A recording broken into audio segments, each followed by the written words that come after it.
I am showing you the syllabus for our subject, and as you can see, we are now finished on the prelim exam, which is a presentation of problem statement, which is 2 hours. You are seeing right now the highlighted terms or words in green, and these are the topics for the midterm. As you can see, we have 1 and 2 topics for the midterm, and that is number 1, identify the needs of the user community, and number 2, present your persona. So as you can see, after these 2 topics, the next activity is the midterm exam, which is a presentation of your persona. So meaning to say, guys, that for the entire midterm period, the topic is only about persona.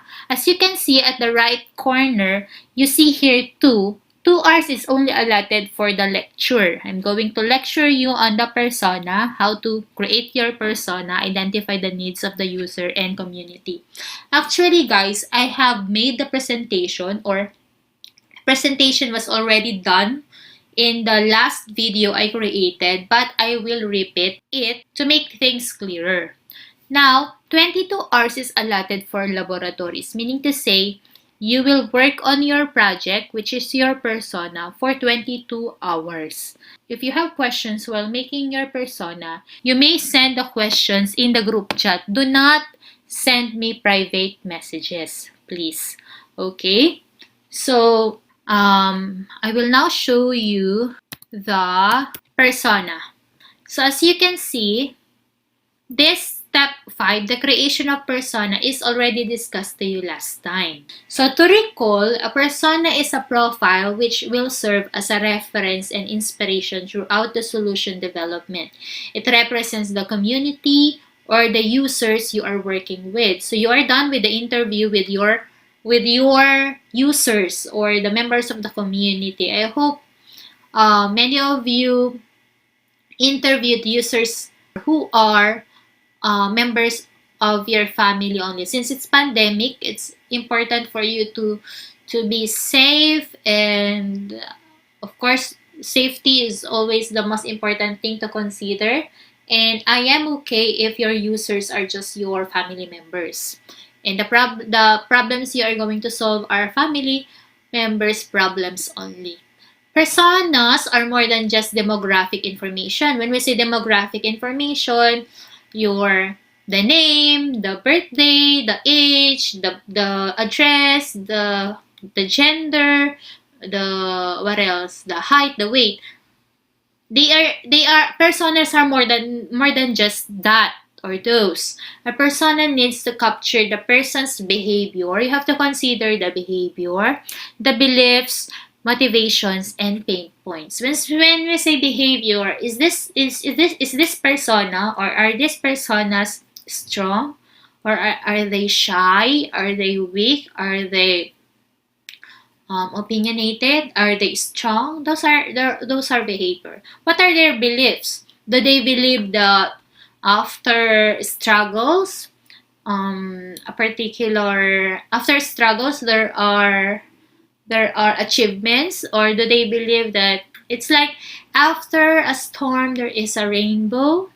Do they believe that God is helping them overcome their problems? Motivations, what are their particular motivations? For example, are their children their motivations to work hard to fulfill their dreams, or their families their motivation, or their motivation is poverty itself, that they want to overcome poverty and to be a better version of themselves?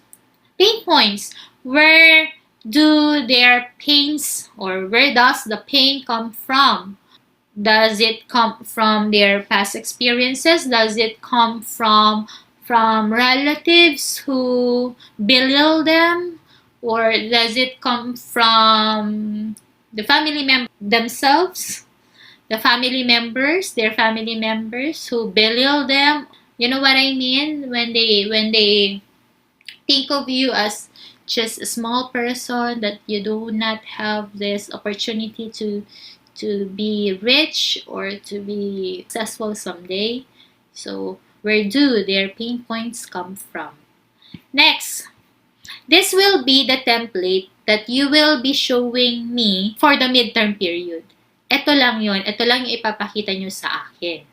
Okay? But you, of course, you need to attach video, any evidences that will show that you really conducted an interview and the statements or the answers in this sample persona template come from that interview. Okay? Persona name. What are their motivation? I have mentioned examples a while back. Quote. It's like a inspirational quote, defining quote. There is a rainbow after the rain. It's like that, a quote. Then demographic profile, we have age, gender, and job. If your persona is actually a community which consists of a lot of members, you define all the job. And of course, the gender. When we say gender, guys, it's not only male and female because that is sex. You are biologically male or biologically female. When we say gender, we have the male, female. We have the gay, lesbian, the bisexuals, and other gender. Social family lifestyle. When we say social family lifestyle, what are example of lifestyle? When we say family lifestyle, guys, it refers to the way that families live and coexist together on a daily basis and the habits and the patterns that these people have as individuals as part of the family unit. You have to define the way that these families live. Okay? Do they eat together? Just define based on the interview. How do this family or families live on a daily basis? Okay, what are their habits, likes and dislikes, challenges, pain points? I have mentioned examples a while back. Top 3 needs. Example of top 3 needs: food, water, and shelter. When we say deep need statement, these are the statement that will tell you, that will speak of the things that they need the most. Okay, deep need statement. That is the statement that discusses the things that they need the most. So, for 22 hours, this is what you are going to accomplish. Okay? So, according to this, you have to create your own persona based on the information and data you gathered. And you may use the template as your reference. You are going to present the persona to the class via the prescribed video conferencing platform. What is the rubric? The rubric is timeliness and completeness based on the video. Of course, you have to make sure that your answers are based on the videos. Okay, guys? So, I hope you will do what is asked of you to do. So, that's all for the midterm. I hope you will do your task and you will participate.